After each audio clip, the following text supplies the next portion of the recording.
My name is Kiki Gilbert, and I'm a rising senior at Princeton University.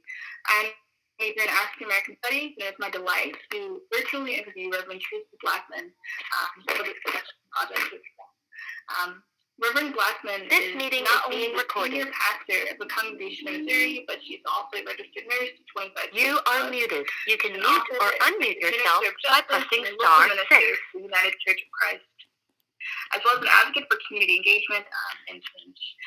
Reverend Blackman was also recognized as a frontline member of the organizers in the aftermath of the killing of Michael Brown Jr. in Ferguson, Missouri. In this interview, we will be discussing the relationship between Christian scripture and traditions, as well as voter participation and fair districting. You are unmuted. So I'm going to start off with a question, if you can hear me, Reverend Blackman. I can hear you, Kiki. Perfect.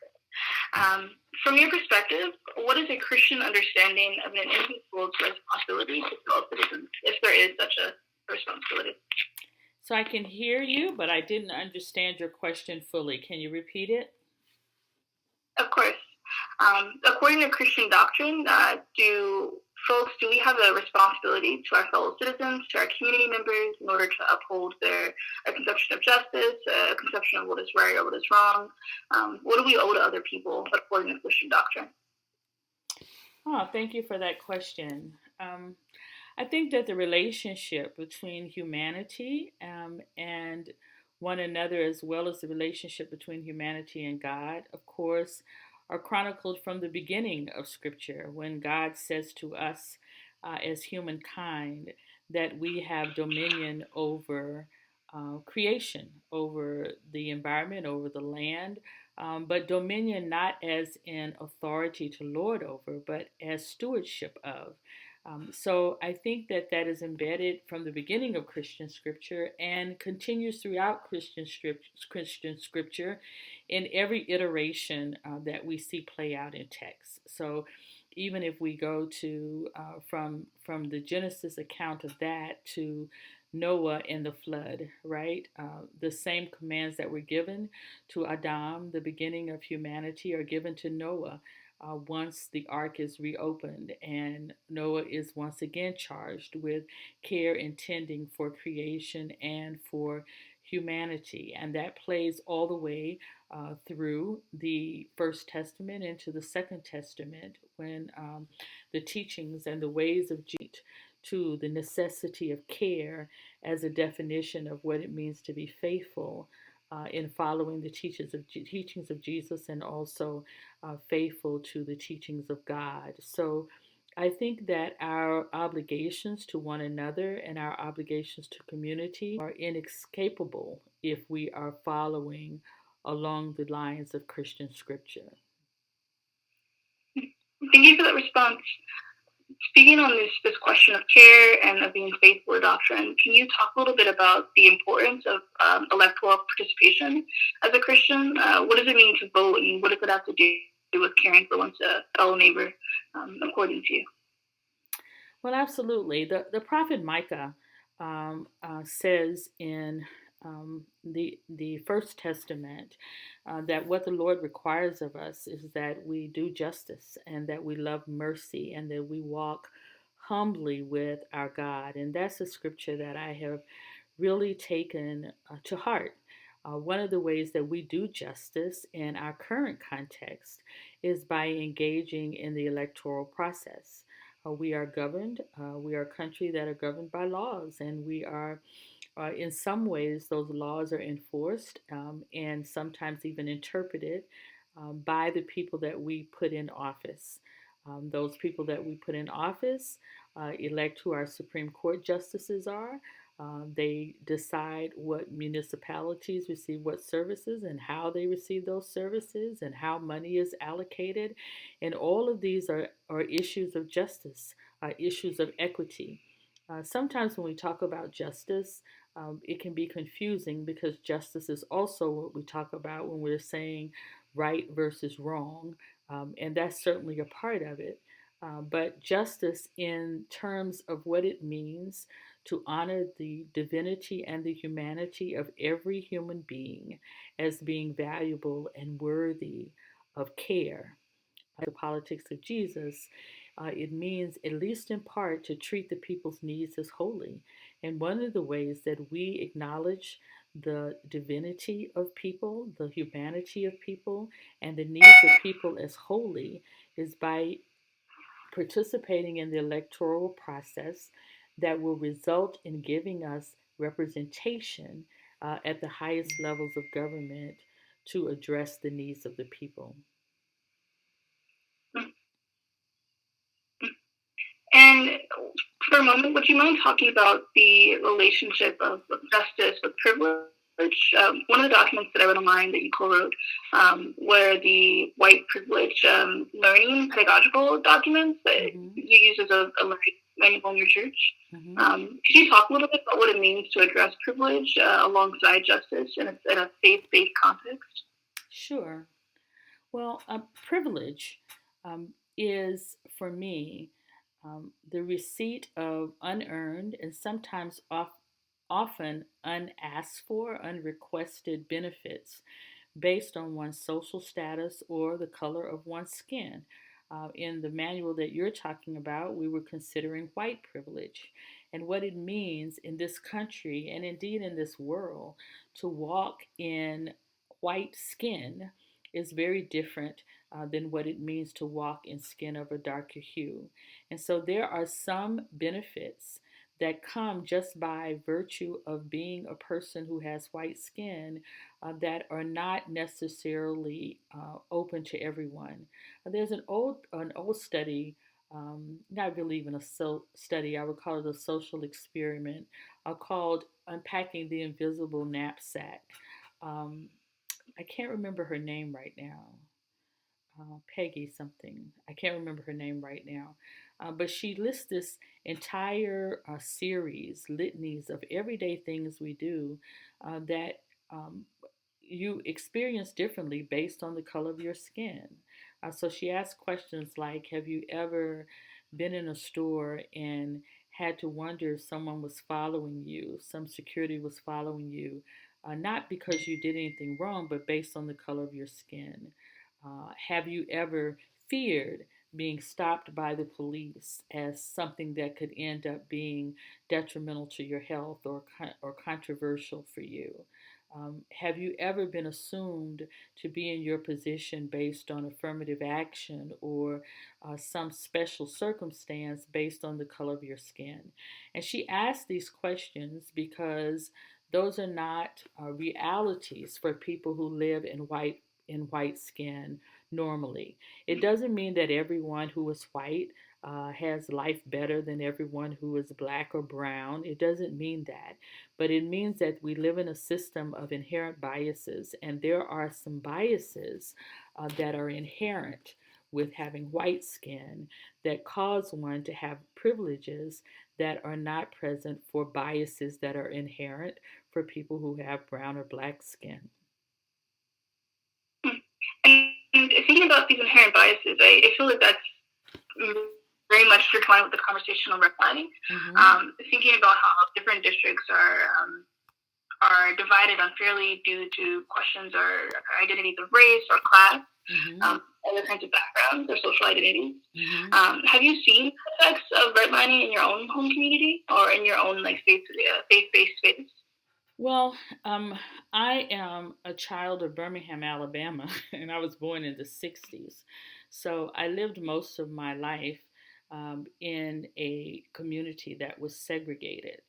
That doesn't mean that we were poor. We weren't. We had lots of affluent people in our community, but they all looked like me because, for the most part, for most of my life, Black people, no matter what their socioeconomic status was, lived together, and white people, no matter what their socioeconomic status was, lived together. So, as a child, I grew up in that environment, but I was not very aware of that environment, even though I grew up in a time where there were movie theaters and there were restaurants and there were stores that I would not have been able to go into because of the color of my skin. But the way my parents dealt with that was that we just didn't patronize those places. So I don't have those direct memories. As an adult moving to St. Louis when I was 23, I'm now 57. I've been here all of that time, and there's still redlining in St. Louis. There's still neighborhoods and areas where the unspoken rule is that you don't sell your home to a person that is black or a person that is brown. And we don't have that just in white neighborhoods, but we have it in Italian neighborhoods. People segregate for all kinds of reasons. Here in St. Louis, long before um, my time here, we had a public housing complex that was called Pruitt-Igoe. You can look it up; is pretty well known. Pruitt-Igoe was originally built as economical housing for people who were low to moderate income. And there were two towers of buildings. One was Pruitt and one was Igoe. One was for black families and one was for white families. And they were advertised as a way out of substandard housing for both populations of people. In the midst of those housing units going up, and they were erected more in the um, building style of what some people would call projects, and now some people call condominiums, but they were, um, not sprawling out as individual residents, but connected with floors that elevated. Both were towers, but in after those were occupied, then FHA loans came into being, and the FHA loans were originally not available to people of color. They were only available to white people. Even veterans who had served our country were not able to get those FHA loans if they were people of color.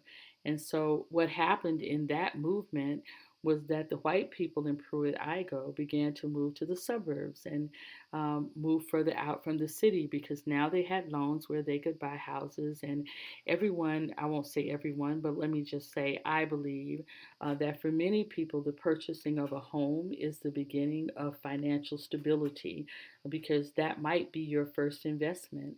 They were afforded this opportunity, and black and brown people were not. And within short time, then Pruitt-Igoe became an all-black unit, and government funding for Pruitt-Igoe began to dry up. Maintenance of the buildings began to go away. Laws were put into place in Pruitt-Igoe that said if you were married or you had a man living in the house, that you would lose that housing because it was government subsidized. So this played into the disintegration of families in those housing units because men moved out of homes so that women could have this place that was better to live in than where they came from. And white people, because they were white, moved to the county. Services began to move to the county with them.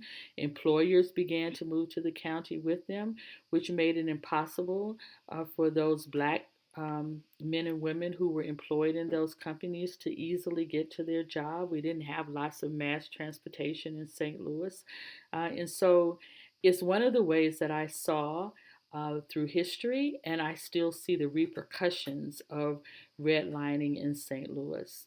Um, I also see in St. Louis, we have a street that's called the Delmar Divide, and it was another incident of redlining. People who were black and brown hue lived on one side of Delmar, and people who were white or affluent.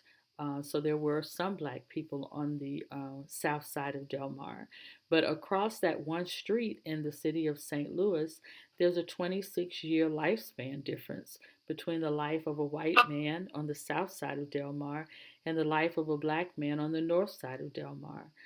Because those who were um, economically challenged, those who were forced to live in places that did not have all the resources, not all the health care, not all of the uh, um, food options, more fast food, more unhealthy food.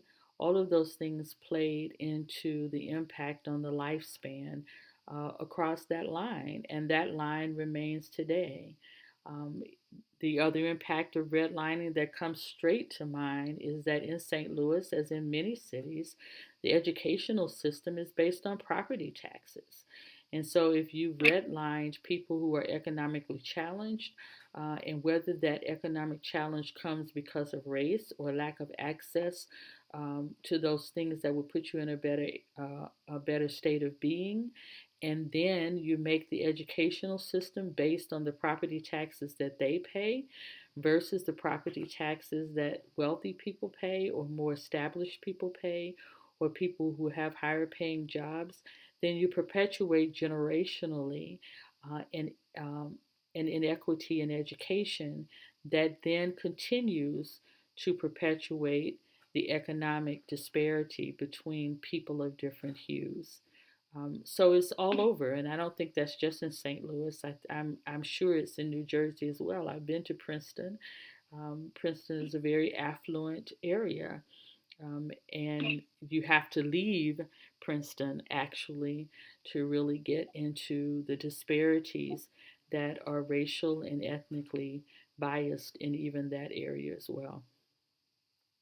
Yeah, no, I mean, no, thank you so much for articulating the many grim implications and manifestations of redlining in the lives of folks in St. Louis and beyond. No, I think invoking Princeton is actually a really great point.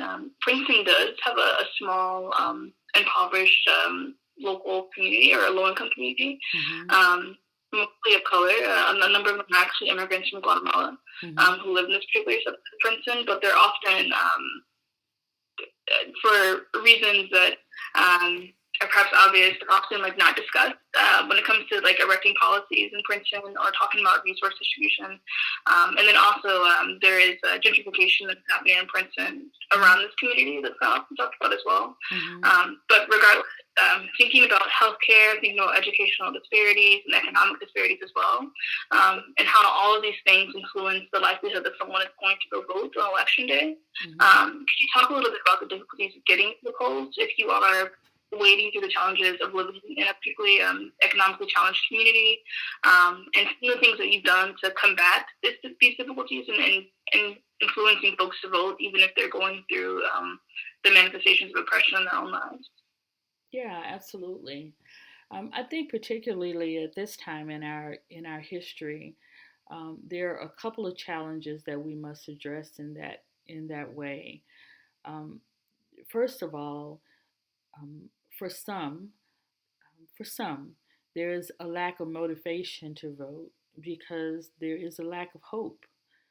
If you've lived your entire life in an area, in a community that is oppressed and depressed, and you don't see a way out of that community, then you are less likely to see, and this is not universal, we're not monolithic people, but you are less likely to see the benefits and the impact of voting. I saw that happen to a lot of people who motivated around the election of Barack Obama, and thought that the election of Barack Obama would mean that life would change for them, and it did not. It changed for some people, but it did not change for all people. And for those who did not experience that change, for some of them, that was their verification that voting was a waste of time. That's one way, one challenge that we have. We also have the challenge of racism being juxtaposed upon our legal system, so that we have a disproportionate percentage of black and brown bodies who are caged in our prison industrial complex. And many of them lose their right to vote, and many of them don't exercise their right to vote when they are released from prison. Um, they just don't go back into that system. Currently, we also deal with those who may have some reason. They may be legal residents in the United States, but have had fear tactics used on them, and they don't want to go to the polls for fear of having any kind of investigation that might cause them to lose their status in the U.S. And then there are people who just don't have access to the polls because we've closed down so many polling stations that are in neighborhoods of black and brown people. We saw that happen in Wisconsin just a few months ago, and we saw it happen in Georgia in the governor's election with Kemp and Stacey Abrams. And so we also have those issues that we have to deal with, which are race based. Sometimes it's just too much of a burden. In my church, as a local pastor, we implemented a program called Souls to the Polls. We got it from Florida. Though Florida had Sunday voting, we don't have Sunday voting, but we used that name and called it Souls to the Polls from St. Louis. We did extra efforts to educate people on voting because it's not just about registering people to vote, it's educating them to understand how to vote for the candidates that have their best interest in heart without telling them who to vote for, right? My favorite statement is to vote for yourself. Research the candidates enough to know what their voting record is. Because it's always fascinating in election time, you'll have all kinds of politicians in these same neighborhoods we're talking about, and we won't see them again until it's voting time again. So we must do the diligent work of looking up records and see how they're voting and explain to people what the impact will be if we don't vote.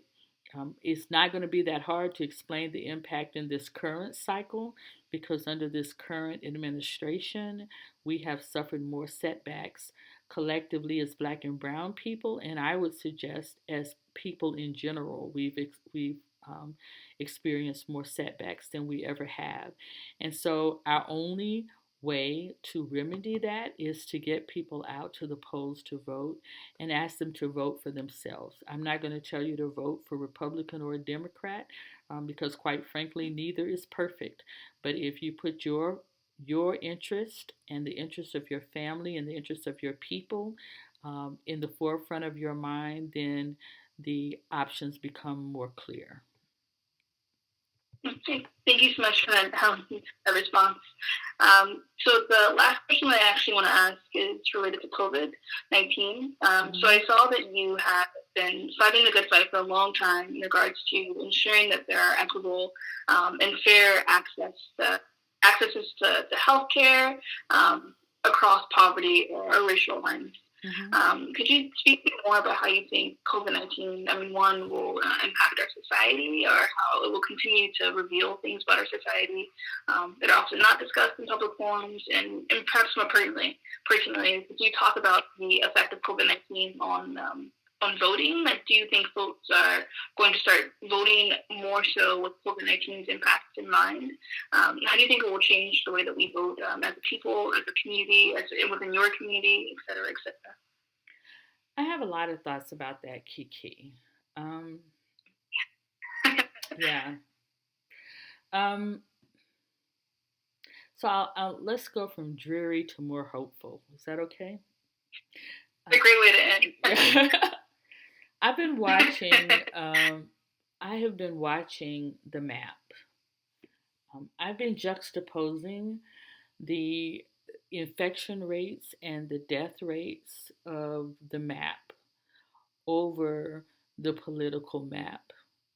And the majority of people who have died of COVID-19, and that's no small number of people, we are over 90,000 deaths in the U.S. at this point, and we are on track to hit closer to 200,000 probably if we don't have some change, and that change may be altered by this rush to reopen things. So the majority of those 90,000 deaths, percentage-wise, have been people of color, right? About 70% of those people have been people of color. That doesn't mean that the majority of that deaths are just in Black communities. That's not what I'm trying to say. But the majority of those deaths who have died of COVID have been Black people and brown people. And when I juxtapose that on the political map, most of those deaths have been in densely populated urban areas.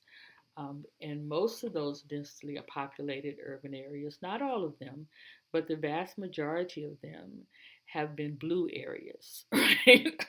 um, so I have no scientific evidence of that. I'm not suggesting any kind of conspiracy to target where people die. I'm not saying that. I'm just stating an observation that I'm making when I think about the cost of COVID 19 in the electoral process, that those urban areas have been hit very hard by this virus. And those votes, we know, whether they were going to be Republican votes or Democratic votes, they will not be votes at all. And that brings me great sadness. That's out of people who would have been voting if they would have been voting. So I'm paying attention to that. I'm paying attention to the concentration of where COVID is. And I find that to be very dreary.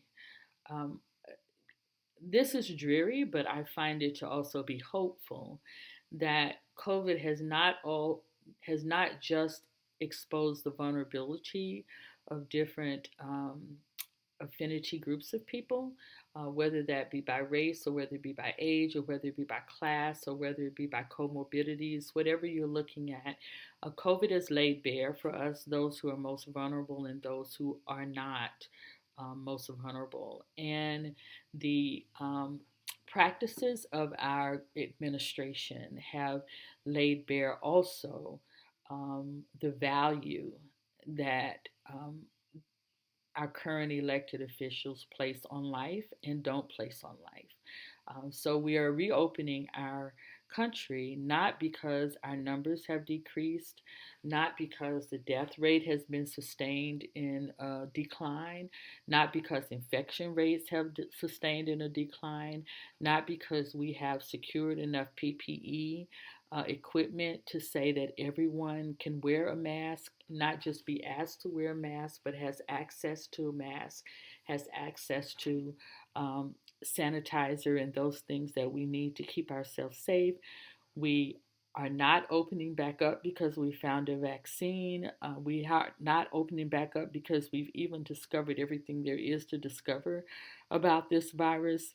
We're not opening back up because we now know exactly what population is most impacted, because we started saying it was elders and then middle-aged people started dying, and then we started saying it was comorbidities, and then babies started dying, and children are being impacted in a different way right now. So we're not opening up for any of those reasons. We're opening up because our economy is sliding into a deep recession, and that is important, but it is not as important as human life.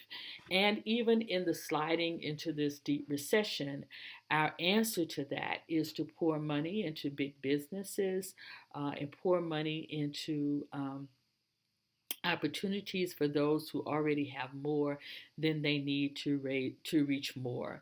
And so even our formula for stimulating the economy has nothing to do with putting significant money into the hands of people who purchase and buy um, who purchase and buy those kinds of resources that would actually stimulate the economy, right? And all of that is based on the system of this country. And so the exposure of those things, which really COVID 19 does not discriminate between those who have or who have not, but the socio-economic policies of this country do. And those policies are on trial, in my opinion. Our racist ways, our classist ways are on trial, in my opinion. And what we are finding is those who are less cared for, those who are less valued, are seen as expendable in this country. And whose needs are not yet being met.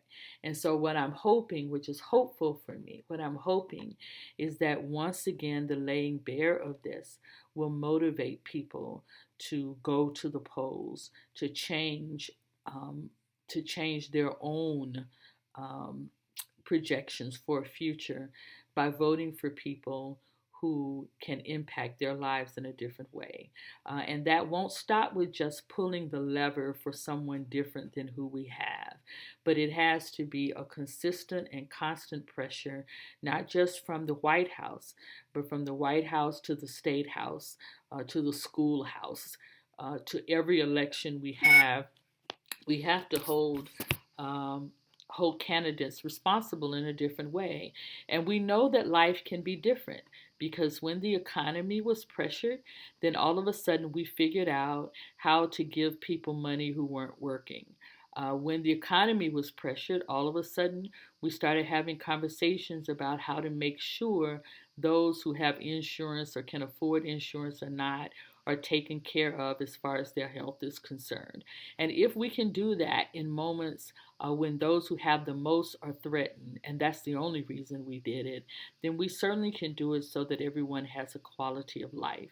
And so I am hopeful in this election season that what COVID-19 has done is expose for those who needed to see, who did not believe, or who were just turning a blind eye, that we are all connected, and that when you deny health care to the least of these, then those with the most will suffer too in moments like this.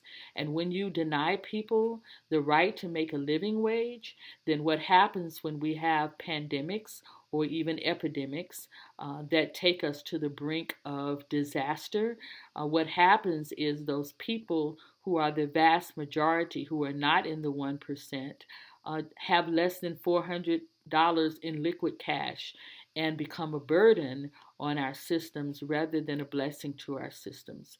And I'm hoping that this opens not just the eyes of those who are marginalized economically or socially or politically, but opens the eyes of those who want to maintain the stability that they have in their lives and may finally realize that until we all are stable, that none of us are stable. And until no one is vulnerable, all of us are vulnerable. And that is the hope of this moment at a great cost, because 90,000 lives is too high of a price to pay just to be able to face the truth. Of course, none of us are free until all of us are free. It's been an honor, Reverend Blackmon. Thank you so much for your time and for your wisdom and for your words, and again for your time. It's been my pleasure to interview on the implications of race and voting and faith for the duration of this interview. Thank you, Kiki. Now don't hang up, because what do I do with this tape thing? Do I just turn it off now? Amazing. Thank you both. This was really, really great to listen to. Okay. I'm still recording, so do I turn it off? Yeah. Okay.